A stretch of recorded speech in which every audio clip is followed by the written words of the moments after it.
Hello বন্ধুরা, সবাইকে সুপ্রভাত। কেমন আছো তোমরা? আশা করছি সবাই খুব ভালো আছো। আমার নতুন একটা ব্লগে তোমাদের অনেক অনেক ওয়েলকাম। তবে হ্যাঁ, আমি খুব একটা সুস্থ নই, মোটামুটি আছি। ইদানিং খুবই শরীর খারাপ হচ্ছে, তো ডাক্তারের ট্রিটমেন্ট চলছে। আজ একটু ভালোই আছি।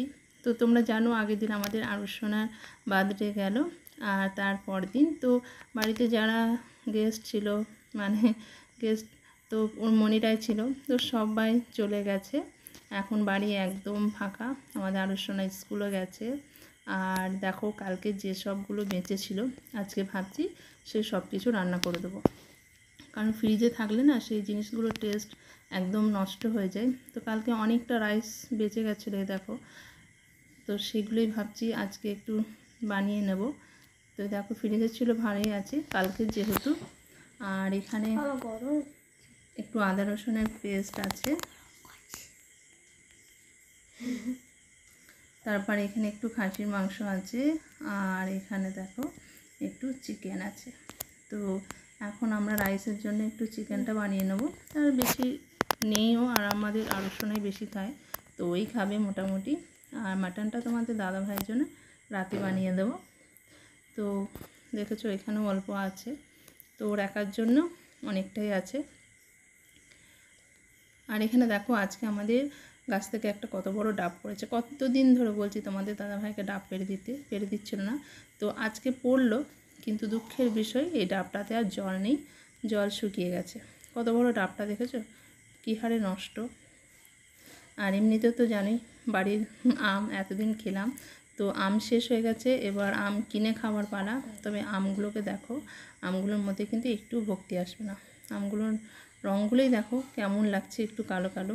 আর আমাদের বাড়ির আম মানে সেটা আর বলতে হবে না, এত সুন্দর আম ছিল। আর সে আমের টেস্টও কিন্তু দারুণ ছিল। আর এই আমের টেস্টগুলো খেয়ে দেখেছি, একদমই ভালো নেই। কিন্তু কি করব, আর আম নেই। তো আমাদের আরুষোনা আম খেতে খুব পছন্দ করে, ওর জন্যই দেখো কিনে আনা হয়েছে। আর এখানে তোমাদের দাদা ভাইয়ের জন্য অনেক কষ্ট করে 4টে হাঁসের ডিম পাওয়া গেছে। তো যাক, এগুলো ফ্রিজে রেখে দেবো, এখন 4 দিন খাওয়া হয়ে যাবে। তো বন্ধুরা দেখো, ওইদিকে আমার ভাত, বেগুন ভাজা, কুমড়ো ভাজা এগুলো রান্না হয়েছে। আর এখানে চিকেনটা করব বলে মশলা কষাচ্ছি।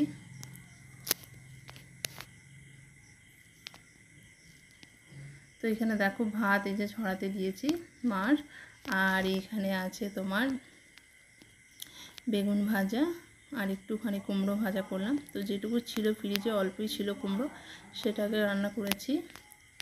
আর এখানে একটু আমড়ার চাটনি আছে, এই দেখো।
দেখো চিকেনটা হয়ে যাওয়ার পরে এবার রাইসটা ভাজতে দিলাম।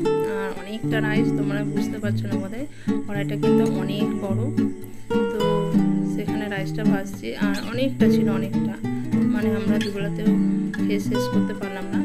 তো আমাদের মানে নষ্টই হলো রাইসটা, এতটাই রাইস ছিল।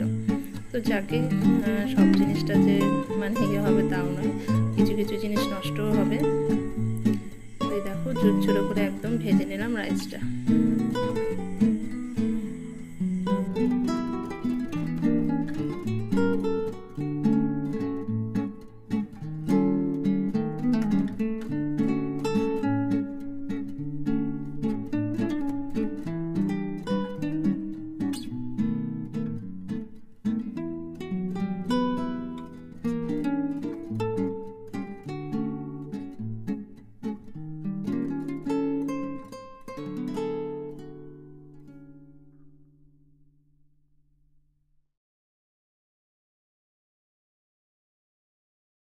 তো দেখো রান্না কমপ্লিট করার পরও আবার একটু আলু ভাজলাম, যেহেতু ভাত আছে তো ভাত খেতে ইচ্ছে করলে আলু ভাজা দিয়ে খাবো বলে। তো চলো বন্ধুরা এবার খেতে বসলাম আর ছোট্ট একটা ব্লগ শেয়ার করলাম।